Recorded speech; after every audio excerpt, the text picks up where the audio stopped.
Γεια σας! Ξέρω ότι σας αρέσουν οι πιτούλες, οπότε σήμερα θα σας δείξω πιτούλες με ένα διαφορετικό ζυμάρι, όχι σαν και αυτά που έχουμε συνηθίσει. Λοιπόν, μην ξεχνάτε να κάνετε κοινοποίηση στα βίντεο μας, να κάνετε γραφούλα στο κανάλι μας, οτιδήποτε χρειάζεστε μπορείτε να δείτε στην ομάδα μας Μαγειρικές Απολαύσεις στο Facebook. Και τώρα πάμε να σας δείξω τη συνταγή, την εκτέλεση και τα υλικά. Λοιπόν, η ιδιαιτερότητα σε αυτό το ζυμάρι είναι ότι θα δουλέψουμε με baking powder, γάλα, έτσι. Λοιπόν, μία κουταλιά του γλυκού baking powder,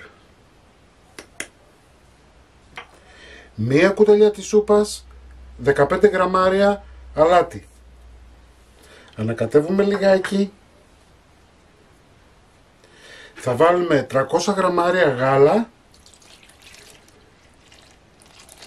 να είναι λίγο χλιαρό, και 200 γραμμάρια νερό.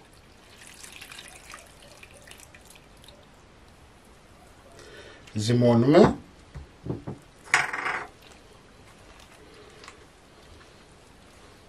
Εννοείται ότι όσες κυρίες έχετε μίξερ μπορείτε να το βάλετε στο μίξερ. Να ζυμώσετε δηλαδή στο μίξερ.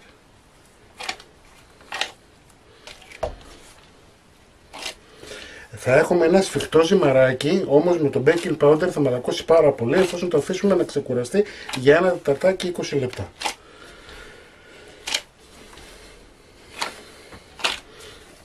Πάμε να το δουλέψουμε και λίγο έτσι στον πάγκο μας.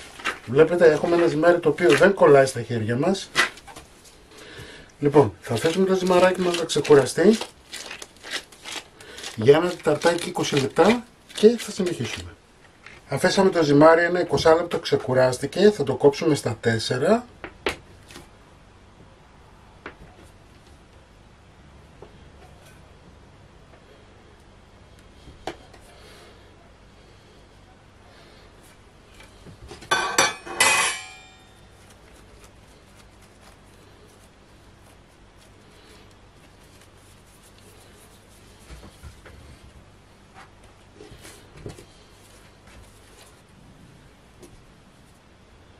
Έχουμε κόψει σε 4 κομμάτια.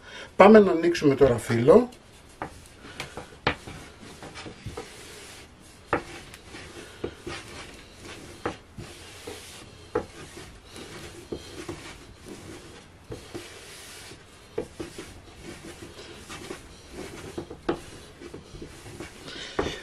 Εάν θα δείτε εδώ, έχει φουσκαλίτσες. Αυτό είναι και το μυστικό και το νόστιμο σε αυτό το ζυμάρι. Δηλαδή το baking του δίνει δύναμη στο αλεύρι να κάνει φουσκαλίτσες.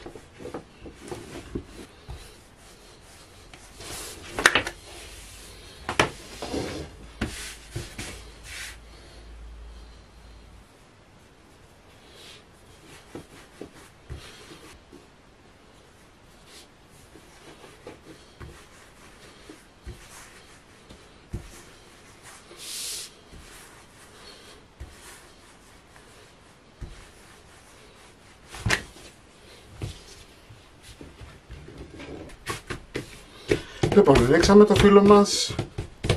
Εντάξει, όσο μπορείτε. Δεν υπάρχει λόγος να το κάνετε.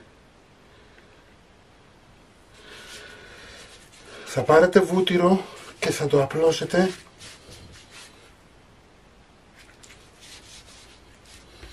Πάμε στο φύλλο.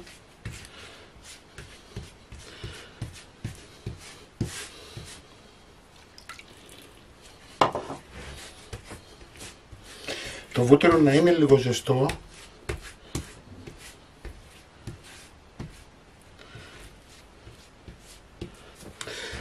Το γεμίζετε με ό,τι εσείς θέλετε. Εγώ σήμερα θα φτιάξω κάποια με μπέικον και τυρί φέτα και θα φτιάξω και κάποια με μπέικον και τυριά που λιώνουν.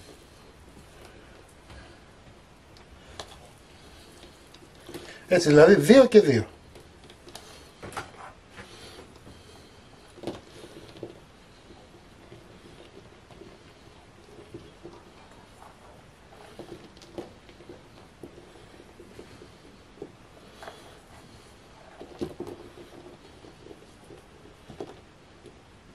Την ποσότητα μπορείτε να την κανονίζετε εσείς έτσι, ανάλογα τα γούστα σας.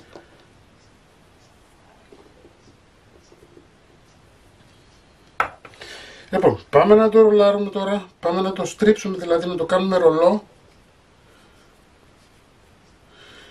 Και μόλις ξεκινήσετε να το κάνετε ρολό, θα σας δείξω τώρα τι θα κάνετε εφόσον έχει ξεκινήσει, βλέπετε. Τώρα τραβάμε και κλείνουμε, τραβάμε και κλείνουμε.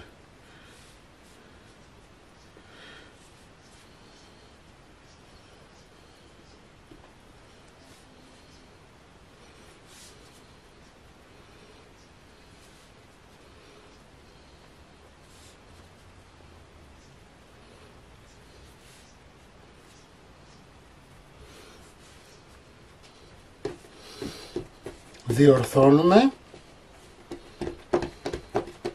να έχει περίπου το ίδιο πάχος, δηλαδή όλο. Τώρα μπορείτε να το διορθώσετε. Λοιπόν, και παίρνουμε τώρα τη μία άκρη και αρχίζουμε και την κάνουμε το λεγόμενο σαλιγκάρι. Εδώ κάνουμε ένα κομματάκι να κατέβει κάτω. Πιέζουμε καλά.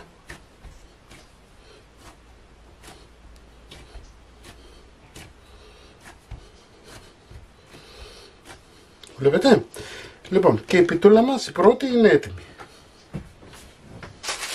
Λοιπόν, έχουμε ανάψει το φούρνο μας 180 βαθμούς αντιστάσεις. Εντάξει, σε αντίθεση με άλλες πίτες, αυτές θα τις αλείψουμε με λίγο αυγό, γιατί θέλουμε να πάρουν ωραίο χρωματάκι.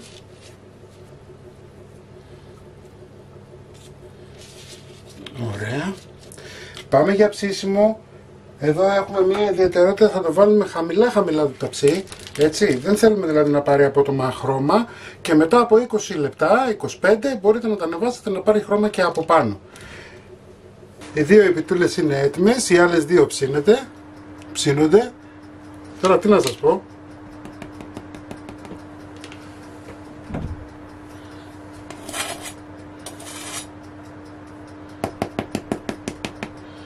Λοιπόν, φίλες και φίλοι, μην ξεχνάτε να κάνετε κοινοποίηση στα βίντεο μας, να κάνετε εγγραφούλα στο κανάλι μας.